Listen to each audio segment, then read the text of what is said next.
BSTC कैसे करें तैयारी, क्या रहने वाला है इस बार का नया पैटर्न, सब्जेक्ट कहाँ से पढ़ें और क्या पढ़ें और क्या छोड़ें, ये सब जानकारी आपको मिलने वाली है इस वीडियो में, क्योंकि हमारे साथ है हमारे दोस्त करंट बीएसटीसी स्टूडेंट्स। नमस्कार दोस्तों, तो कैसे आप सभी लोग, आई होप आप सभी लोग बढ़िया होंगे। सो दोस्तों, आज हम बात करने वाले हैं इस वीडियो के अंदर जो कि बीएसटीसी के बारे में, जो कि भी एग्ज़ाम आने वाला है मार्च अप्रैल के अंदर। तो उसके बारे में हम बात करने वाले हैं कि आपको किस तरह तैयारी करनी चाहिए, क्योंकि हमारे साथ आज बैठे हुए हैं दो भाई। सबसे पहले आप सभी को मैं मिलवा देता हूँ हमारे दोस्त अंकित भाई से। हमारे लोग भी आपने देखा होगा, अंकित भाई है हमारे जो कि सेकेंड ईयर चल रहा है इनका। और दूसरी साइड बैठे हमारे राम प्रसाद भाई, इनका भी सेकेंड ईयर चल रहा है। और मुझे तो आप सभी जानते होंगे, मैं अभिषेक राठौर। हम तीनों का सेकेंड ईयर चल रहा है, सेकेंड ईयर चल रहा है हम सभी का। तो अब हम इस वीडियो के अंदर बात करेंगे बीएसटीसी के बारे में कि आपको भी किस तरह प्रिपरेशन करनी चाहिए ताकि आपका भी जल्दी से नंबर आ सके। कम समय में ज़्यादा नंबर लाकर आप जल्दी से जल्दी मतलब प्री डीएलएड का एग्जाम में ज़्यादा नंबर लाकर डीएलएड में एडमिशन ले सके। तो इसमें हमारी कुछ गलतियां जो हमने भी की थी और कुछ हमारे जो टिप्स है जैसे कि हमने वो अप्लाई किए थे उससे उनसे हमें फ़ायदा हुआ, उनके बारे में भी आपको बताएंगे। तो सबसे पहले शुरुआत करते हैं अभिषेक सर से। आप बताइए सर, आपने किसे तैयारी की? देखो, सबसे पहले मैं बता देता हूँ कि मेरा ये सेकेंड अटैम्प्ट था, क्योंकि फर्स्ट अटैम्प्ट में मेरे 390 नंबर थे, 3-4 क्वेश्चन से रह गया था। सेकेंड अटैम्प्ट था, स्टार्टिंग में मैंने जो फर्स्ट अटैम्प्ट था उसमें गलतियाँ करी थी कि मैंने जो क्वेश्चन में जो वहाँ पे ओम आर में जो गोले भरे थे ना, वो गलती से 3-4 क्वेश्चनों के ऐसे उल्टे सीधे भर दिए, इसके कारण जो रह गया था शायद मेरा नंबर। लेकिन मैंने, अब पढ़ाई की बात करते हैं हम, तो पढ़ाई मैंने करी थी नोट्सों से। जीके मैंने पढ़े सिर्फ नोट्स भी मैंने नहीं बनाए थे। एक आती है कौटिल्य क्लासेस की किताबें आती है, जिससे कि आप अशोक सर की आप सभी को पता होगा, जिसके पास नहीं हो दिख रही होगी आपको फोटो में, तो इस प्रकार की आती है। तीनों की लाया था मैं, हिस्ट्री के अलग लाया था, कल्चर के अलग लाया था और ज्योग्राफी अलग लाया था। तीनों को मैंने अच्छे से पढ़ा, 2-3-4 बार इनका रिविजन कर लिया और ठीक ठाक मतलब समझ में अभी आ गई थी। और दूसरी बात है, मैंने शिक्षण अभिरुचि मैंने पढ़ी थी और मैंने नोट्स भी बनाए थे, और ये गलती मेरी यही थी, मुझे शिक्षण अभिरुचि के नोट्स नहीं बनाने थे। शिक्षण अभिरुचि पहले पूछी जाती थी सिलेबस से, मतलब जैसे कि क्वेश्चन आते थे डायरेक्ट, भाई इसका जन्म किसे कहते हैं, किसे कहते हैं। लेकिन अब जो नया पैटर्न चेंज हो रहा है, तो अब इस प्रकार क्वेश्चन नहीं पूछा जा रहा है। सर आपने सही बताया कि अभी हमने रीड का दिया था, उसमें भी अपने देखा कि साइकोलॉजी में जैसे कि क्वेश्चन नहीं पूछा कि थॉर्नडाइक ने किस पे प्रयोग किया, इसके नियम कौन से हैं। आजकल अप्लाई क्वेश्चन किए जा रहे हैं, उनमें समझ पे आधारित कंडीशन पे आधारित क्वेश्चन आ रहे हैं। मतलब टीचिंग एप्टीट्यूड को ज़्यादा से ज़्यादा सही क्वेश्चन करने के लिए ज़्यादा से ज़्यादा प्रैक्टिस की जरूरत पड़ती है। प्रैक्टिस, और आपको क्लासें देखनी है, ऑनलाइन क्लासें बहुत सारी चलती है, दिनेश आनंद चलती है, और उत्कर्ष पे चलती है, संकल्प पे चलती है, बहुत सारी क्लासें। आप सिर्फ क्लासें देखो और समझ पे आधारित क्वेश्चन आएंगे, उनको हल करना है आपको। ये थ्योरी वाले क्वेश्चन, मतलब जो रटन वाली चीज़ें वो याद नहीं करनी है आपको, बहुत टाइम खराब होता है, कुछ मतलब ही नहीं निकल रहा है इनका।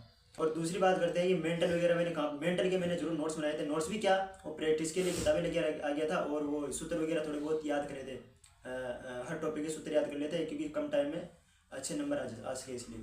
और हिंदी मैंने नोट्स बनाए थे उत्कृष्ट से, ये लगभग मैंने 2023 के अंदर बनाए थे, और वो नोट्स मैं अभी भी यूज़ कर रहा हूँ और मेरे काम आ रहे हैं, क्योंकि अब एक बार जो नोट्स बना लिए ना, वो अब मेरे हिसाब से हमेशा चलने वाले हैं मेरे साथ। और इसके अलावा बची हमारी इंग्लिश भी मैंने उत्कृष्ट से पढ़ी थी, और यूट्यूब चैनल से पढ़ा मैंने। ना तो किसी चीज़ का कोर्स लिया है, ना कुछ किया है, मैंने कुछ भी नहीं करा था। सब कुछ मैंने मैंने सिर्फ जीके की किताबें लेके आया, हिंदी और अंग्रेजी ये दोनों मैंने उत्कृष्ट से पढ़ी यूट्यूब में देख के, और शिक्षण अभिरुचि भी यूट्यूब में देख के पढ़ी संकल्प से, और रीजनिंग जो पढ़ी थी हमने लक्ष्य क्लासेस से पढ़ी थी। ये सब कुछ मैंने पढ़ा, और इस तरीके से मेरा मतलब अच्छी खासी प्रिपरेशन हो गई थी और नंबर आ गया था। अब हम बात करते हैं राम प्रसाद भाई से। राम प्रसाद की कैसी प्रिपरेशन रही है, और इन्होंने क्या क्या गलतियाँ करी है, और क्या क्या अच्छी चीज़ें करी है जिसके कारण इनका नंबर आया है। तो राम प्रसाद बताइए आप। देखिए, मेरे को ज़्यादा पता नहीं था, मैं तो 12th पास करके 12th पास ही की थी। और जो हमारे प्राइवेट स्कूल में पढ़ा, जो वहाँ के सर थे वो कोचिंग कराते थे, तो उन्होंने कहा कि बीएचईसी कोचिंग कर ले। वैसे मेरा मन नहीं था, पर मैंने फिर कर ले, कुछ पढ़ाई तो करेंगे इस हिसाब से, मतलब कोचिंग से ही मेरा नंबर आया है। चाने क्लासेस भी लिया, लेकिन मतलब ये रहा कि उन्होंने जीके बढ़िया पढ़ाया और कल्चर को हिस्ट्री के अंदर पढ़ाया। उन्हें मतलब जो पुराना कल्चर है, पूरा कल्चर, उसको मिडावल हिस्ट्री होती है उसके अंतर्गत पूरा करवा दिया और के लिए अलग पढ़वा दी थी।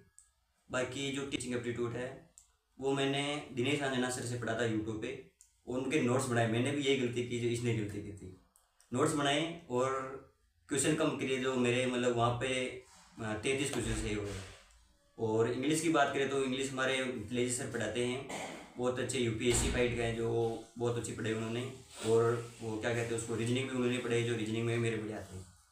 बाकी हिंदी तो हमारे वो भगवती मैम पढ़ाती थी, मतलब मैंने पूरे कोचिंग के नोट्स से ही पढ़ा है।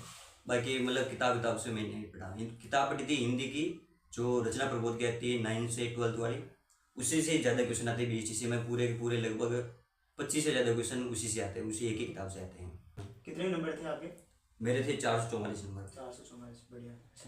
अब हम बात करते हैं अंकित भाई से, इनका कैसा कुछ रहा है प्रिपरेशन वगैरह, सब कुछ टिप्स वगैरह। ये इन्होंने जनरल फाइट किया बीएचसी में, बीएचटीसी में 459 नंबर के। मैंने तो ये किया था कि मैंने फर्स्ट साल जो मेरा था, मैंने 23 में पास आउट हुआ था 12th, तो मेरा कोई प्लान नहीं था बीएचटीसी करने का। लेकिन मुझे पता था कि 50% आरक्षण करेंगे, इसमें कुछ ज़्यादा है नहीं फ़ायदा। तो लेकिन आप भी जानते हैं, आपको भी कुछ घर वाले परेशान कर रहे होंगे कि उन्होंने डिग्री की है, आप भी कर लो ये वो। इस चक्कर में मैंने फर्स्ट साल तो दिया नहीं, अटेम्प्ट नहीं दिया, और मैंने सेकंड साल दिया था, उसमें मेरा हो भी गया था। मैंने कोर्स लिया था 500 रुपये में उत्कर्ष क्लासेस पे, उन्होंने MCQ सारा पिच किया था, तो वो मेरा सबसे ज़्यादा फायदा उसमें किया था। 1 महीना बैच चला था, उसमें MCQ चलते थे, लाइव क्लास देखता था मैं, और मैंने टेस्ट भी उन पे दिया था। और मेन फोकस आपको टेस्ट पे करना है। तो उसमें टेस्ट में क्या है कि हमारी जो भी गलतियाँ होती है वो सामने जाती है। और हिंदी मैंने रचना प्रबोध नाम से अपने व्याकरण की चलती है 9 से 12 की, उसमें की थी सर। उसमें से विलोम शब्द पर्यायवाची सारे उसी में से आ गए, सारे क्वेश्चन उसी में थे। वो आते भी उसी हमारे वाले बैच मतलब वो जो पेपर था उसमें उसी में से थे, और हर पेपर में ज़्यादा से ज़्यादा क्वेश्चन उसी से आते हैं 90% से। मैंने ये वाला लास्ट वाला पेपर भी देखा था आपका, ये 25 वाला। वो 25 वाले में से मुझे क्वेश्चन मिल गए थे उसी में से ही। आपको कुछ नहीं करना है, उसी बुक्स को पढ़ना है, उसी में सब शुद्धि वगैरह सब टोटल उसमें मिल जाएंगे। और पैटर्न चेंज है दोस्तों, पैटर्न तो चेंज करेंगे वो इस बार। और इसके बाद में आपको पेपर कैसे करना है, सबसे पहले आपको पढ़ना है जीके। सबसे पहले जीके करना है आपको। अगर जीके में जितने आ रहे हैं उतने सारे एक बार में कर दिए। उसके बाद में आपको हिंदी को पकड़ना है। अगर हिंदी और इंग्लिश, अगर इंग्लिश बढ़िया आती है आपको, उसमें आपको इंग्लिश में नरेशन, एक्टिव पैसिव और वॉइस, इन तीनों को पकड़ लेना आप। इनमें से आराम से 1-1, 2-2 क्वेश्चन आराम से मिल जाएंगे आपको। मैं ये बताने वाला हूँ आपको अब कि आप जो पढ़ाई करोगे ना, क्योंकि अभी फॉर्म तो सभी ने फिल कर दिया है अभी 31 तारीख को, तो अब जो जिसने फॉर्म फिल करा है अभी से आप तैयारी में लग जाओ। क्योंकि अगर आप सोचोगे कि अभी तो महीना है, 2 महीने, 3 महीने, कब डेट आएगी तब करेंगे तैयारी वगैरह, तो ऐसा करोगे तो ना तो आपका DELED में सिलेक्शन होने वाला है। क्योंकि बहुत ही ज़्यादा खतरनाक वाला कॉम्पिटिशन है। क्योंकि रीट में भी इतना नहीं है जितना इसमें रहने वाला है। 7, 8, 9, 10 लाख फॉर्म भरे जाते हैं इसमें भी। पिछली बार भी 7 लाख भरे थे, तो मतलब फॉर्म तो बढ़ने वाले हैं। तो इसलिए आपको तैयारी में लग जाना है। और आप सभी को एक ही चीज़ को पकड़कर या एक ही ऐप को पकड़कर नहीं चलना है। और सभी आपको सजेस्ट कर देंगे किससे क्या क्या पढ़ना है, लेकिन मैं आपको बता दूं कि आपको एक जगह से सब कुछ नहीं पढ़ना है। हर चीज़ का अलग अलग, हर चीज़ का बेस्ट होता है, हर चीज़ का बेस्ट होता है, उस बेस्ट को पकड़ना है, बेस्ट को पकड़ना है। और फ्री में पढ़ेंगे, बिल्कुल फ्री में पढ़ने वाले हैं। और मैं भी आपके साथ रहने वाला हूँ। मैं इस चैनल के माध्यम से आपको बताने वाला हूँ कि आपको कैसे तैयारी करनी है, और बीच बीच में मिलते भी रहेंगे ऐसे वीडियो के माध्यम से। ओके, तो टेंशन किसी चीज़ की लेनी नहीं है। और अब मैं आपको बता देता हूँ कि दोस्तों से मैं सजेस्ट अभी पूछूंगा मैं इनसे कि आपको कौन सी चीज़ किस टीचर से पढ़नी है। तो सबसे पहले मैं पूछने वाला हूँ राम प्रसाद जी से कि आपको अंग्रेजी जो है BSTC के लिए सबसे बेस्ट ऑप्शन कौन सा है।